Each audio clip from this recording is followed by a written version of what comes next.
आज के इस वीडियो में गोलीय दर्पण से परावर्तन रिफ्लेक्शन थ्रू स्फेरिकल मिरर मैं बताने जा रहा हूं। तो सबसे पहले यह जान लीजिए कि गोलीय दर्पण क्या है। तो अगर दर्पण खोखले गोले का एक भाग हो, अगर दर्पण खोखले गोले का एक भाग हो के शेप में हो, खोखले गोले के एक टुकड़े के शेप में हो, आकृति में हो, तो उस दर्पण को हम लोग कहते हैं गोलीय दर्पण। अगर दर्पण खोखले गोले के एक भाग के रूप में हो तब हम लोग वैसे दर्पण को कहेंगे गोलीय दर्पण। तो पहले डिफिनीशन देख लीजिए। यदि दर्पण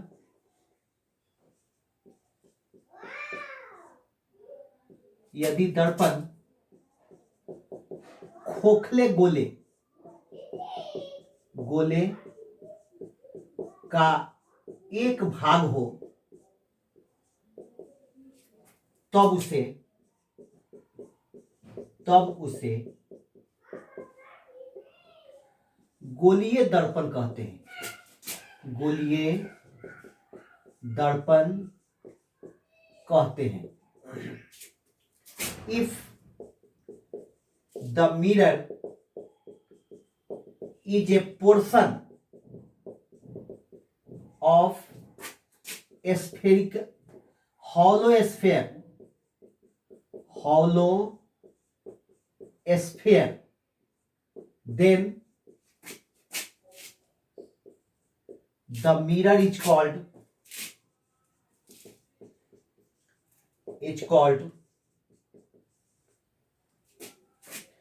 spherical mirror।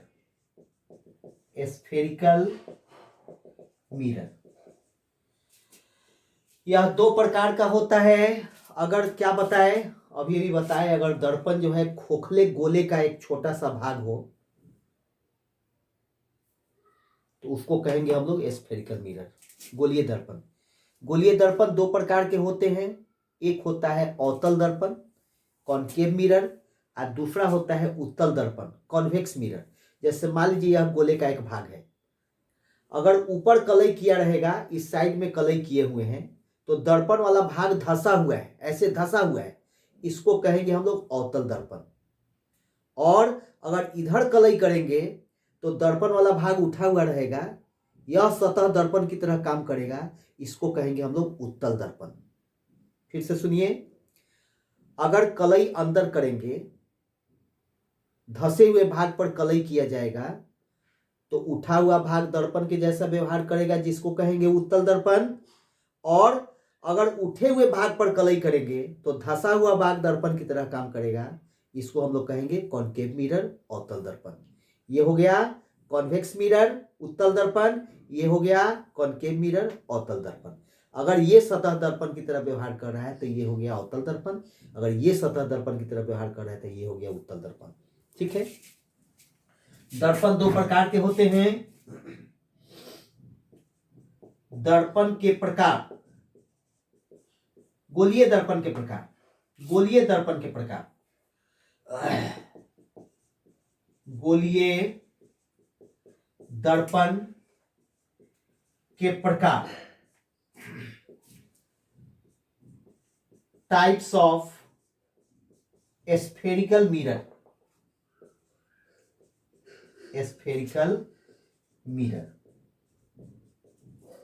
क्या बताए हैं। एक नंबर अवतल गोलीय दर्पण, और दो नंबर उत्तल गोलीय दर्पण। एक नंबर अवतल गोलीय दर्पण, इंग्लिश लिख देते हैं कॉनकेव स्फेरिकल मिरर, और दूसरा है उत्तल गोलीय दर्पण।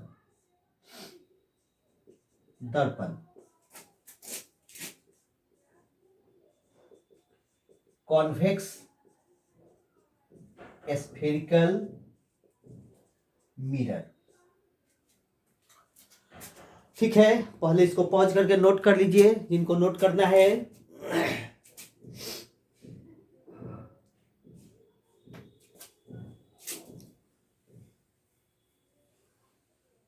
हो गया। अब देखिए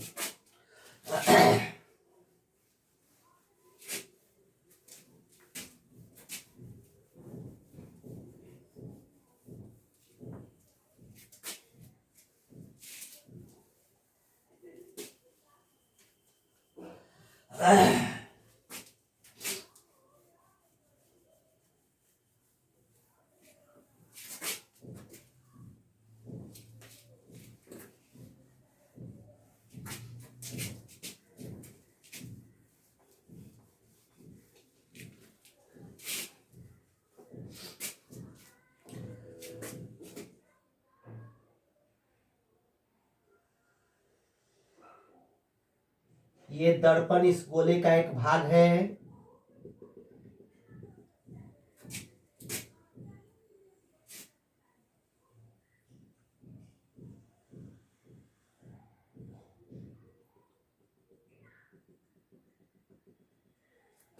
इसमें बाहर की ओर कलई किया हुआ है। अंदर वाली सतह दर्पण की तरह व्यवहार करेगा। इसको कहेंगे हम लोग concave spherical mirror. Spherical mirror. अवतल गोलीय दर्पण। अवतल गोलीय दर्पण। यह हो गया कॉन्वेक्स स्फेरिकल मिरर, यानी कि उत्तल गोलीय दर्पण। गोलीय दर्पण। इसमें अंदर कलई किया हुआ है, इसलिए उठा हुआ भाग, ये वाला भाग क्या है? दर्पण है। सबसे पहला पॉइंट सी, सबसे पहला पॉइंट है इसमें 1 नंबर में important definition. Important definitions. 1 number, वक्रता केंद्र। वक्रता केंद्र, centre of curvature. Centre of curvature. Centre of curvature किसको कहेंगे? गोलीय दर्पण जिस गोले का एक भाग है, ये जो स्फेरिकल मिरर है, जिस स्फेयर का एक टुकड़ा है, उसके सेंटर को कहेंगे हम लोग सेंटर ऑफ कर्वेचर, वक्रता केंद्र। ये स्फेरिकल मिरर जिस स्फेयर का एक टुकड़ा है, उसके सेंटर को कहेंगे सेंटर ऑफ कर्वेचर। ठीक है। गोलीय दर्पण जिस गोले का एक भाग है, उसके केंद्र को वक्रता केंद्र कहते हैं। वक्रता केंद्र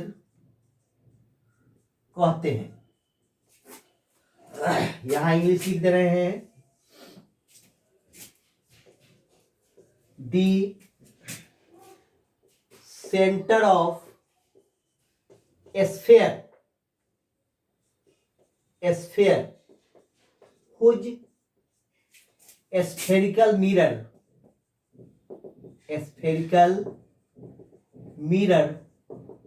is a part is called center of curvature. In figure it is denoted by point C, centre of curvature को क्या किए हम, पॉइंट सी से रिप्रेजेंट किए हैं, पॉइंट सी से रिप्रेजेंट किए, यही हो गया सेंटर ऑफ कर्वेचर। दूसरा जो पॉइंट हम लोग को याद रखना है, जो इस स्फेरिकल मिरर का गोलीय दर्पण का मध्य बिंदु है, मिडिल पॉइंट, इसको हम लोग कहते हैं पोल, ध्रुव। इसको बिंदु P से सूचित किया गया है। यह पॉइंट हो गया ध्रुव, गोलीय दर्पण का मध्य बिंदु हो गया ध्रुव। दूसरा जो चीज हमको लोग को याद रखना है, पोल, गोलीय दर्पण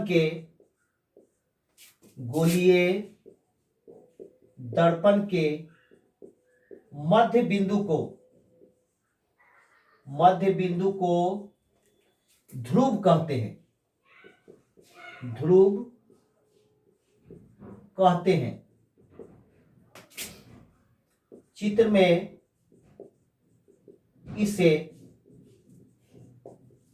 P से सूचित किया जाता है, P से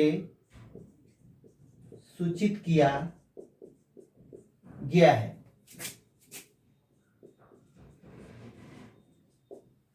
ये जो बिंदु P है, इसी को हम लोग क्या कहते हैं, ध्रुव कहते हैं।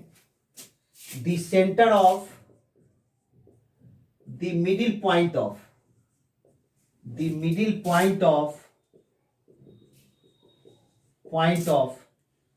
spherical mirror is called pole. In figure,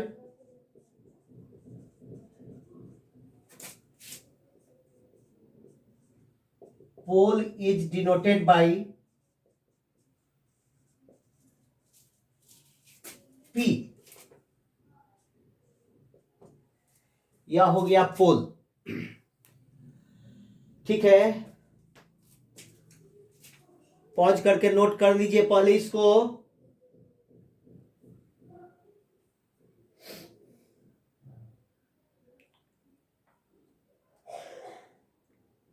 इसके बाद ये जो लाइन है, जो पोल P और सेंटर C से पास कर रही है, इसको हम लोग कहते हैं प्रधान अक्ष, प्रिंसिपल एक्सिस।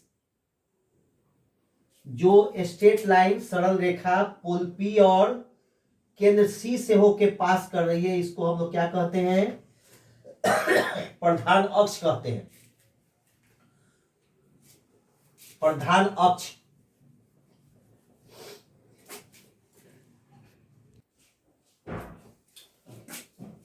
तीन नंबर जो डिफिनीशन है वह है प्रधान अक्ष,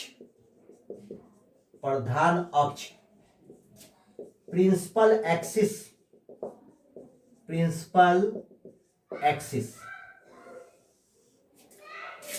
ध्रुव P तथा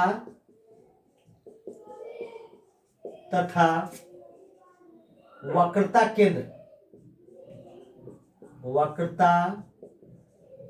केंद्र C से गुजरने वाली सरल रेखा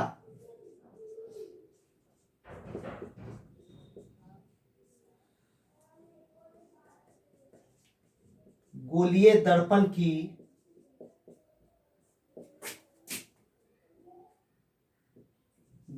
दर्पण का प्रधान अक्ष कहलाती है।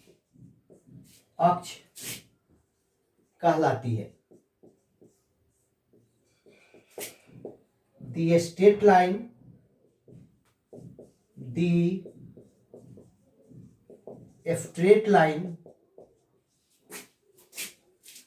passing through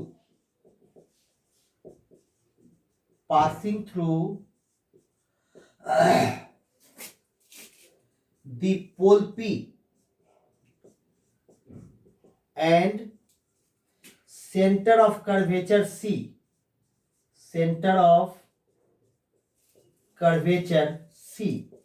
is called principal axis principal axis. और फोर्थ जो डिफिनीशन है वह है वक्रता त्रिज्या। सेंटर सी और पोल पी के बीच का डिस्टेंस क्या हो जाएगा? वक्रता त्रिज्या। सेंटर सी और पोल पी के बीच का डिस्टेंस हो जाएगा वक्रता त्रिज्या।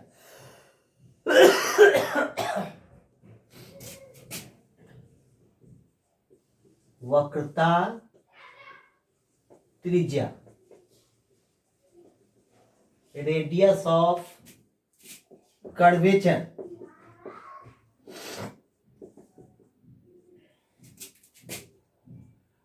गोलीय दर्पण जिस गोले का एक भाग है, जिस गोले का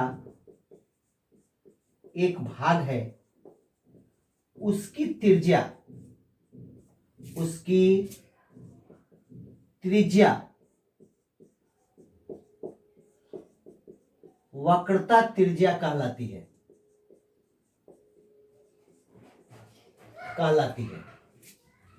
चित्र में इसे कैपिटल आर से सूचित किया गया है,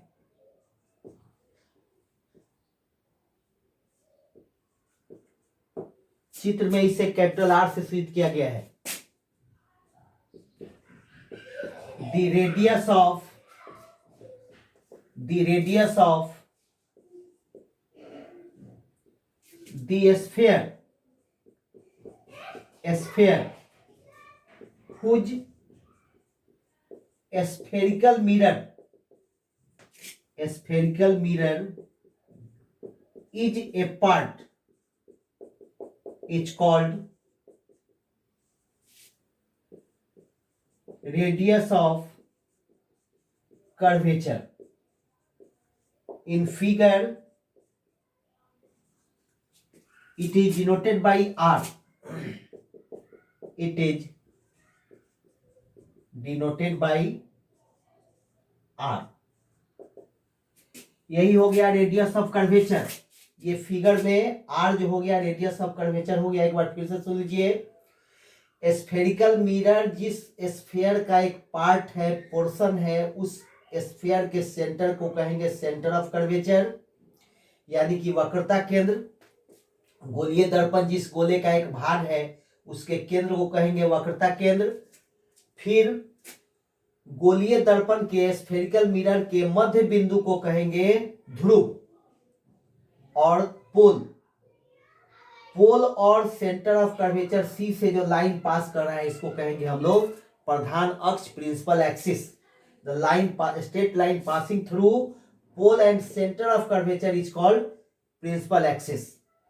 और नेक्स्ट है वक्रता त्रिज्या, रेडियस ऑफ कर्वेचर। उस गोले का रेडियस जिसका स्फेरिकल मिरर एक पार्ट है इसको कहेंगे हम लोग रेडियस ऑफ कर्वेचर। ठीक है। एक चीज और इसमें है, ये डिस्टेंस इसको कहते हैं हम लोग एपर्चर द्वारक। इस डिस्टेंस को हम लोग कहते हैं एपर्चर द्वारक। एक्चुअली क्या है कि स्फेरिकल मिरर जो है इस शेप में होता है, याद दीजिए, इस शेप में, ऐसे एक बाउल के शेप में होता है स्फेरिकल मिरर। बाउल के शेप में, उस बाउल का ऊपरी किनारा कैसा होता है? ऊपरी किनारा सर्कुलर होता है। इसी के डायमीटर को हम लोग कहते हैं एपर्चर द्वारक। इसके डायमीटर को हम लोग कहते हैं एपर्चर। जो यहाँ ए बी पॉइंट है वही पॉइंट यहाँ पर ए है, यह बी है। इसी के बीच के डिस्टेंस को हम लोग कहेंगे एपर्चर। यहां भी यह एपर्चर हो गया। ठीक है। आज के क्लास में इतना ही। इसको पॉज करके पहले नोट कर लीजिए।